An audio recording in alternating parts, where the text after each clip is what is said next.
Mga senador na nawagang higpitan ang Anti-Hazing Act. Ang kabuoang detalye ng balitang yan ihatid sa atin ni Gazi Sareb live mula sa Senado. Gazi?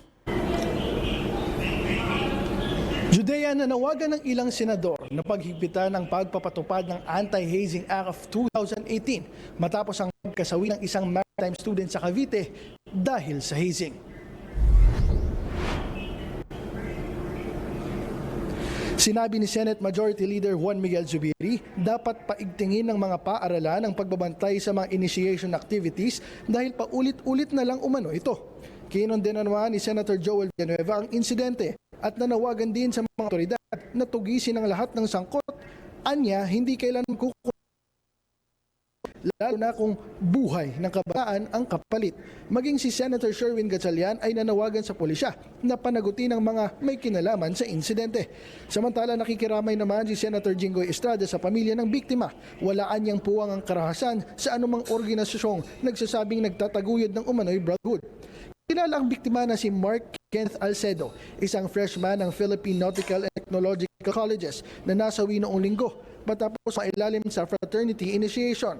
Habang tinutugis na ng pulisya ang hindi bababa sa 15 suspect na sinasabing sangkot sa mula rito sa Senate of the Philippines, Gazi Sareb, D8TV News. Gazi? Idea.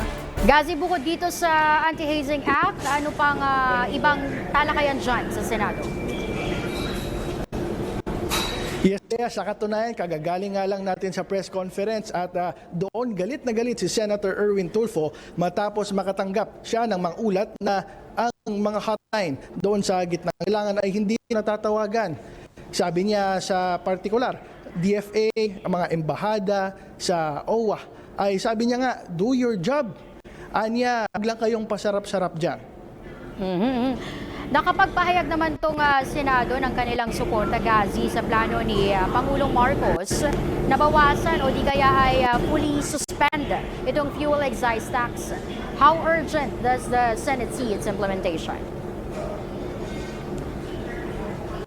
Yes, Judea, in terms of urgency, sinabi ni Senator Win Gatchalian na yung patungkol sa excise tax na yung pagsuspindi nito dapat last resort daw kasi up to 300 billion batay sa computation niya ang pwedeng mawala. Pero kanina lamang inihain ni Senator Erwin Tulfo ang Senate Bill number 1935 na naglalayong suspendihin automatically itong excise tax sakaling umabot ng $80 kada bariles nga ang presyo ng langis. Back to ya. Maraming salamat sa iyo, Gazi Sareb.